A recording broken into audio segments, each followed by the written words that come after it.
Halo semuanya, selamat datang di Podcast Story, podcast agroindustri bersama saya Meza Yana Mujevi dari Program Studi Teknologi Industri Pertanian 2020. Oke teman-teman, jadi pada episode kali ini kita bersama narasumber yang sangat luar biasa, sangat spesial tentunya. Terima kasih sudah menyempatkan waktunya. Ini dia Presiden Badan Eksekutif Mahasiswa, Bang Alriansyah Idris. Halo Bang Rian. Halo. Oke, pada episode kali ini kita akan bahas-bahas mengenai mana sih yang lebih penting antara kuliah atau organisasi. Teman-teman, untuk yang pertama ini, untuk kalian ketahui, Bang Rian ini anaknya organisasi banget. Bisa kita bilang gitu, dan juga di kuliah pun beliau ini merupakan orang yang nggak ninggalin kuliahnya loh. Beliau ini juga pernah mendapat beasiswa Bank Indonesia ya Bang? Oke, untuk pertama ini, boleh dong Bang diceritain dulu apa sih yang memotivasi Abang kok bisa sih sampai sekarang udah banyak pengalaman organisasinya dan sekarang juga menjabat sebagai Presiden BEM. Oke, terima kasih ya Niza ya, TIP 2020 ya. Iya. Ya Bang sekalian kenal juga ya kakak ya, kan dari TIP 2018 ya. Oke kawan sekalian, kenapa sih kakak masih bertahan di organisasi ya? Oke, pertama mungkin lebih ke kita punya cita-cita ya. Di awal dulu kuliah, kakak buat 20 cita-cita dan salah satunya adalah menjadi presiden mahasiswa. Oke, jadi punya cita-cita dan juga harapan yang besar. Terus yang kedua, selain cita-cita di kampus, kakak juga punya cita-cita di luar kampus dulu ya, dari TK bahkan. TK dulu kakak cerita 18 tahun yang lalu ya. Kakak TK di TK Pertiwi 2. Dulu pas kakak awal masuk, itu kan dulu kan ada ini ya, foto Garuda, terus foto Presiden SBY sama Yusuf Kala. Kakak nanya sama guru kakak, Bu, kenapa foto bapak itu bisa di situ? Kenapa nggak foto saya aja? Ibu itu bilang, foto di sana adalah orang nomor 1 Indonesia. Kalau kamu mau ditaruh foto ke sana, kamu harus jadi Presiden Indonesia. Nah, mulai saat itu kakak punya mimpi untuk jadi Presiden Indonesia. Nah, saat itu kakak jadi ketua kelas di SD, selalu ingin jadi ketua. Terus di SMP kakak juga ketua kelas, di SMA kakak SMP kemarin mau jadi ketua OSIS. Namun karena dapat musibah 2 minggu sebelum pencalonan kakak kecelakaan tangan patah, nggak jadi. Terus pas SMA kakak calon jadi ketua OSIS menang. Lalu di kuliah kakak juga punya target lagi, akhirnya tercapai. Jadi maksud kakak kenapa kakak bisa bertahan sampai saat ini, karena kakak punya cita-cita yang besar dan kakak sudah buat roadmap kehidupan kakak. Kakak mau ngapain aja di kuliah, terus sama kuliah mau ngapain. Kakak mau sampaikan gini, percuma kalau kita tamat cepat, tapi pasca kuliah kita bingung mau ngapain. Enak kita tamat lebih lama, tapi punya rencana ke depan, udah jelas kita mau ngapain, dan nanti setelah tamat kuliah mau jadi apa. Mungkin kurang lebih seperti itu motivasi kakak. Kakak kenapa agak lama tamat kuliah dan milih organisasi. Oke, jadi gitu ya teman-teman. Berarti Bang Rian ini dari TK, beliau ini sudah mempunyai target mau jadi seorang pemimpin. Nah Bang, gini, dulu waktu Meza PMO, Abang kan pernah ngisi materi tuh. Oh ya. Nah, dulu tuh Abang pernah bilang jadi pemimpin itu sebenarnya menyiksa. Betul. Ya, gitu. Nah, jadi pertanyaannya di sini Bang, kalau misal jadi pemimpin itu menyiksa, kenapa Abang masih mau bertahan sampai sekarang terlepas dari target Abang dulu yang waktu kecil gitu? Oke. Kakak pernah nyampaikan dari PMO kalian ya, pemimpin itu menderita. Pemimpin itu adalah orang-orang yang siap mengorbankan lebih banyak pengorbanan dibanding orang lain ya. Bukan karena dia hebat ataupun dia kuat ya. Kakak sampaikan bahwasanya pemimpin itu bukan dia yang pandai membaca, pandai berretorika ataupun pandai bermain kosakata, tapi pemimpin yang hebat itu adalah dia yang paling lapang dan sabar hatinya. Itu kunci. Jadi kenapa kakak mau jadi pemimpin? Tadi pertama cita-cita. Yang kedua, bentuk beban moral kakak ya selaku orang yang kita misal gini, kita kan bisa melakukan hal tersebut. Nah, ketika kita mau melakukan perubahan, kita punya panggilan. Nah, panggilan itu yang mendasari kakak untuk terus berkorban. Tuh. Terus yang ketiga, bentuk cinta kakak sama UNIP. Kakak berpikiran seperti ini. Kakak bisa sampai sekarang, bisa jadi orang besar, bisa sampai terkenal kemana-mana, bisa dapat relasi. Salah satunya secara tidak langsung itu karena Universitas Bengkulu. Coba kakak misalkan kuliah di tempat lain, belum tentu kakak bisa seperti ini. Artinya bentuk pengorbanan kakak, bentuk cinta kakak sama UNIP ya ini. Kakak bisa melakukan hal-hal yang mungkin bisa kakak lakukan. Kakak yakin dan percaya bahwasanya banyak orang lebih hebat daripada kakak. Namun orang-orang hebat tersebut mungkin tidak mau berkorban lebih untuk UNIP, dan kakak salah satu orang yang mau berkorban untuk UNIP. Mungkin kurang lebih seperti itu. Oke, jadi gitu ya teman-teman. Nah sekarang gini Kak, kan mungkin nih banyak maba yang nonton sekarang Kak.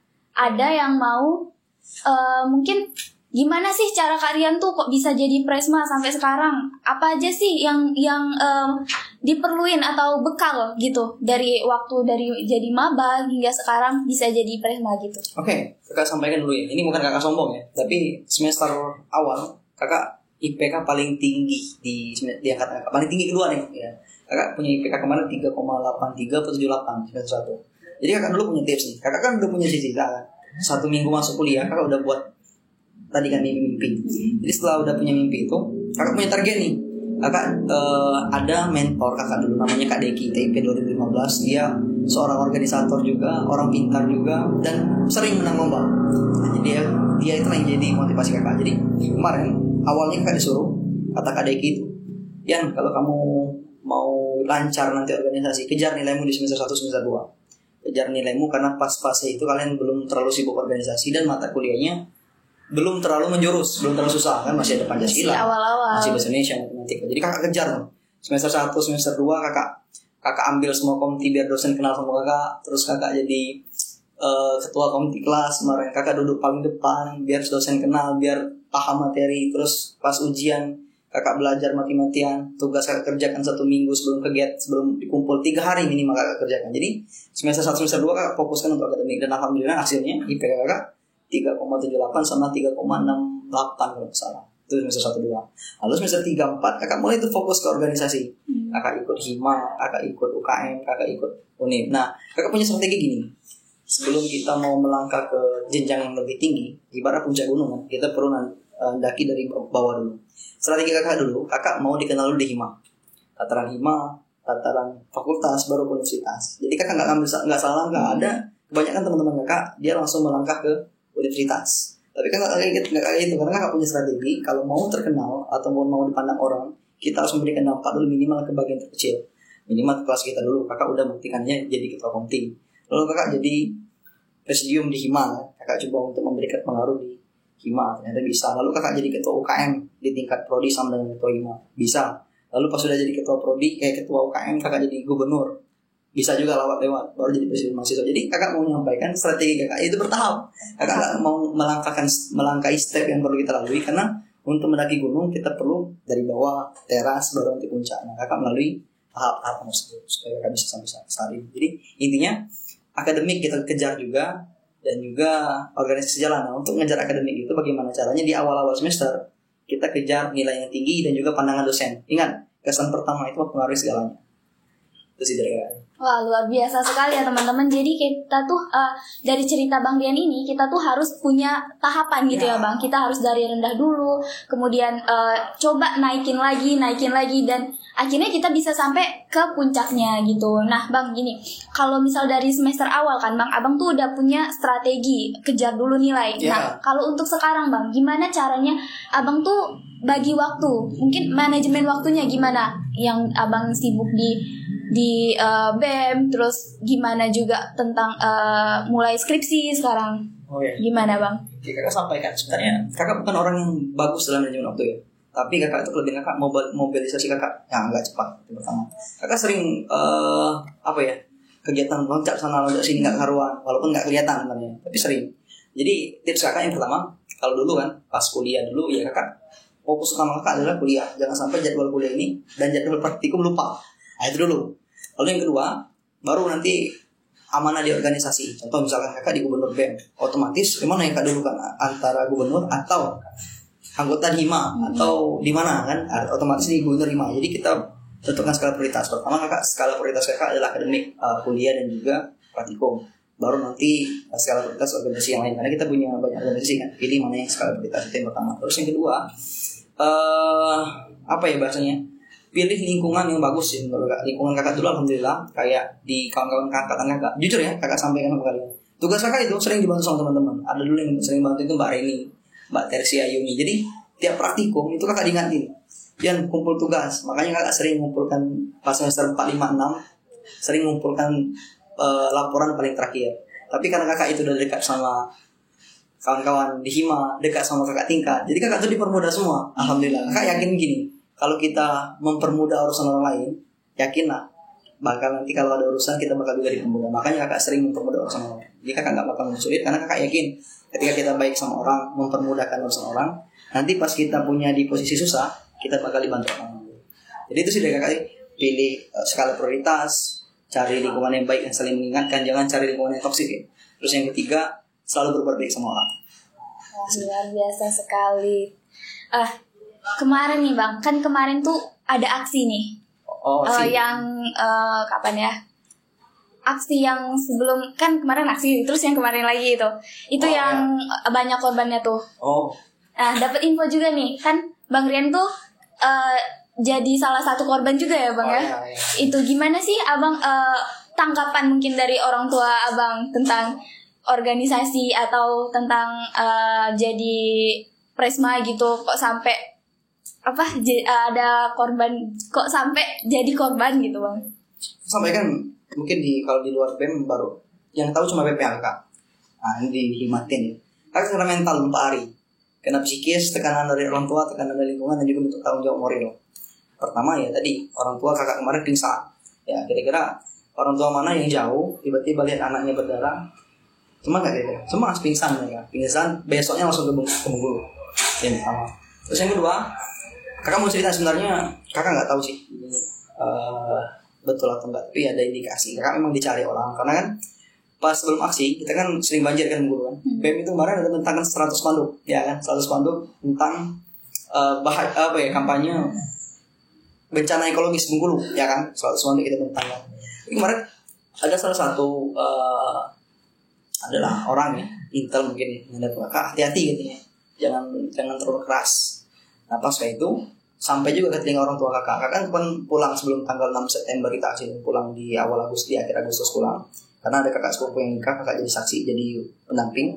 Ngobrol, kata ayah ngomong, ada teman ayah yang bilang sama ayah, tolong Rian suruh hati-hati, jangan terlalu menggelegar, jangan terlalu berani.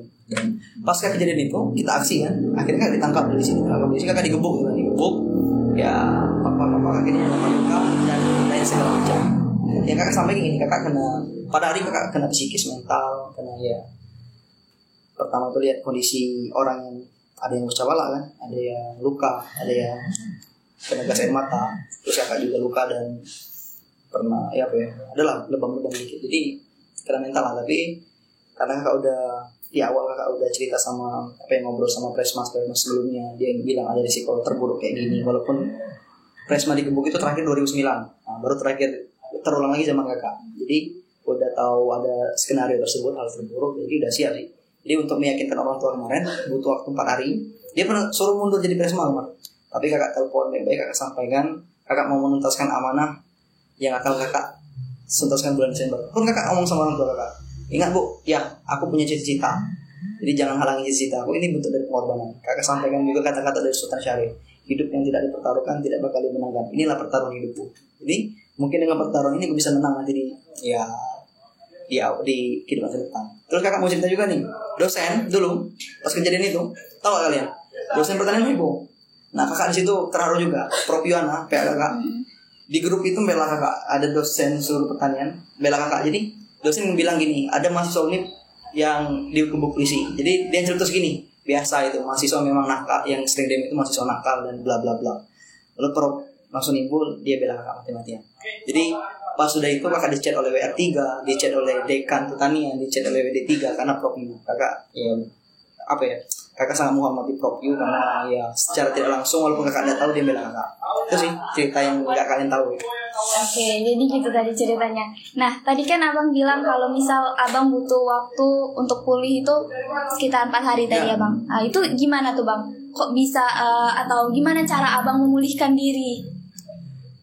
Gimana cara memulihkan diri? Nggak bisa baik-baik aja, jadi kembali lagi seperti semula gitu. Memulihkan diri ada 2 kan. Pertama kesehatan, tangan kan pastilah udah digebuk kan, pakai pentungan polisi 30 orang masih pegal-pegal kan, udah pegal orang sakit semua kan. Jadi pemulihan itu 2 hari lah, 2 hari. Terus pemulihan fisik, mental apalagi karena orang tua, lihat orang tua datang nangis. Terus kepikiran juga sama korban yang aksi kemarin. Makanya kakak pas ke aksi kemarin setelah 8 hari setelah aksi ya, kakak alhamdulillah dari 5 korban yang 5 korban itu masuk rumah sakit, 3 orang udah kakak kunjunginya, yang kepalanya pecah. Ya ini kakak kunjungi semua dan alhamdulillah mereka sehat. Dia ngomong gini, kak kayaknya kami nggak mau lagi aksi kak karena takut ya nggak apa-apa itu kejadian. Tapi kakak bilang kakak minta maaf dan kalau ada apa-apa lapor sama kakak. Alhamdulillah kakak udah torobatin moral kakak di sana, kakak datangi satu-satu. Alhamdulillah itulah buat kakak semangat lagi. Kakak mau cek kondisinya, alhamdulillah baik. Itu sih. Oke.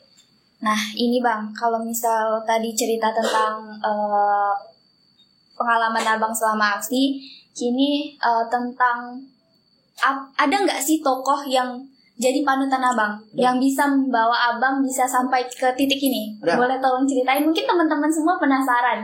Siapa sih tokoh yang jadi panutan Bang Dian gitu? Oke, panjang ceritanya. Jadi gini, kakak dulu Unip ini bukan target utama. Kakak dulu kan SMA ketua OSIS, juara kelas, juara umum, pernah lomba kemana-mana. Target kakak di Undip. Di Undip SN, SB kakak nggak dapat. Terus jalur mandiri, jalur ketos juga nggak dapat. Akhirnya jalur mandiri di Undip. Awalnya kakak semester 3 mau pindah, tapi karena ketemu sama orang-orang hebat ini kakak nggak jadi pindah. Orang-orang hebatnya siapa yang pertama? TIP angkatan 2015, namanya Kak Deki. Wah itu luar biasa. Dia sosok kakak lah, karena kakak kan anak pertama kan, jadi nggak pernah merasakan adanya sosok kakak kandung. Jadi di Kak Deki ini kakak merasakan sosok kakak kandung. Dia ini orangnya humble sama kakak, punya segala hal yang bisa buat kakak bisa seperti ini karena dia, itu pertama. Terus ada yang kedua itu Kak Deki, Kak Candy, TP 2016 juga banyak sekali kasih pesan rohani sama kakak ya, mengingatkan kakak untuk sholat, terus sholat duha, ngaji tilawah jangan ditinggalkan, itu Kak Candy. Ada Kak Farul, Kak Taufikri, dan lain-lain. Kak Farul ini wagub pertanian sebelum kakak. Kalau Kak Taufikri ini ketua MDC sebelum kakak. Kalau Kak Candy ini wagub 2 tahun sebelum kakak. Kak Deki ini ketua UKM P3M pas kakak maba. Jadi circle ini yang buat kakak kuat, yang buat kakak ternyata Unip ini bukan kampus yang sembarangan. Tapi bedanya Unip sama kampus lain mungkin dari segi daerah, fasilitas, dan juga mindset pola pikir dari teman-teman mahasiswanya. Jadi itulah yang buat kakak maju. Pun pas semester 3 karena musibah, mungkin udah kakak cerita kemarin kan, itu mengharuskan orang tua kakak kehilangan pekerjaan, adik kakak ditunda kuliah setahun. Mereka tuh yang support kakak, bahkan yang bayar UKT kakak, yang bayar kakak makan mereka. Kalau enggak, ya kakak nggak bisa kemana-mana. Jadi kakak punya beban moral itu, kakak dibantu orang, makanya kakak nggak mungkin kan bantu mereka kan, bantu kakak-kakaknya kan. Makanya kakak kalau ada adik-adik kakak yang kesusahan, insya Allah kakak bantu. Di luar apapun itu, di batas kemampuan kakak. Jadi itulah tokoh inspirasi kakak, yang Kak Deki, Kak Candy, Kak Farul, Kak Taufikri, ada Kak Alven, banyak lah pokoknya di circle yang betul-betul mengingatkan kakak kepada kebaikan dan mengingatkan kakak bahwasanya kalau kita ngejar akhirat, insya Allah dunia bakal mengikuti. Itu sih. Oke, gitu ya teman-teman. Nah, untuk terakhir nih Bang, sebelum kita nutup podcast story kita pada hari ini, ada satu pertanyaan. Tadi kan dari cerita Abang yang udah mezanin tuh, Abang tuh anggap organisasi itu penting, terus kuliah itu juga penting. Nah, kalau misal Abang tuh hanya disuruh milih satu aja di antara mereka yang harus Abang fokuskan, Abang pilih mana? Organisasi atau kuliah? Sekarang? Iya. Ini berat ya. Tapi kalau sekarang, ini kan posisi sekarang ya. Kakak ada organisasi bentar lagi, kuliah juga bentar lagi. Kakak milih kuliah karena targetan kakak di Presma, kakak rasa udah tercapai 60%. Sisanya kakak udah bahasan gini. Kalau sudah fokus ya, kakak bakal memposisikan 60% ke kuliah sekarang, 40% ke BEM. Karena tadi pertama di BEM kakak udah target kakak udah tercapai 60%. Yang kedua, kakak punya tim, dan tim itu udah kompak tanpa kakak pun mereka bisa jalan. Jadi kan udah clear tuh kan. Jadi tinggal kakak fokus ke skripsi dan penelitian, dan insya Allah lah sidang Desember ini selesai sidang. Amin. Sudah Maret insya Allah. Amin. Sih. Nah, pesan kakak untuk kawan-kawan sekalian, jangan pernah ini ya, jangan pernah sering ya kawan-kawan itu beralasan organisasi menghambat akademi, ataupun karena organisasi akademi jadi kecil, itu bullshit semuanya. Jadi kembali ke kita, cobalah kawan-kawan lihat ya. Contoh kakak ambil simple aja. Menteri-menteri kakak, Wapres dapat beasiswa di misi, IP-nya 3,6 ke atas. Mbak Rizky yang wagub kakak sekarang Menteri PP itu IP-nya 3,78. Udah sekarang penelitian. Mereka memang berkorban menunda tamatnya setengah tahun untuk BEM ini. Jadi kalau alasannya karena organisasi IP kecil itu bullshit ya. Jadi yang buat IP kecil sama nggak bisa bagi waktu itu adalah diri sendiri. Kalau kita mau jadi punya pilihan aktif di organisasi sama IP ini bisa. Makanya tadi kalau disuruh milih organisasi atau kuliah, pilih kedua-duanya. Kenapa nggak bisa? Tangan kita aja dua, istri aja boleh 4 kan? Makanya misalkan ya pilihlah yang mana yang bisa kita pilih. Tapi kalau misalkan dipilih, kalian mau jadi orang sukses atau jadi orang gagal, ya pilih orang sukses. Tapi kalau dipilih semuanya kebaikan, ya ambil semua. Jadi jangan beralasan karena organisasi IP kecil ataupun nggak mau organisasi fokus ke akademik, bullshit. Oke, luar biasa sekali ya teman-teman. Jadi itu tadi sharing-sharing bersama Bang Rian. Semoga informasi-informasi, tips dan trik yang dikasih oleh Bang Rian ini dapat menginspirasi teman-teman semua. Terima kasih juga buat Bang Rian telah menyempatkan waktunya untuk berbagi informasi ke teman-teman semua. Oke, mungkin podcast story kali ini cukup sampai sini dulu karena keterbatasan waktu juga. Sampai jumpa di episode selanjutnya, dan jangan lupa bagi teman-teman yang mau tanya-tanya atau ada rekomendasi siapa sih narasumber yang mau diundang selanjutnya, boleh langsung tulis di kolom komentar di bawah ya. Jangan lupa juga follow IG Himatin dan IG Bang Rian juga kalau mau tanya-tanya lebih lanjut mengenai Bang Rian. Oke, sampai sini dulu. Sampai jumpa di episode selanjutnya.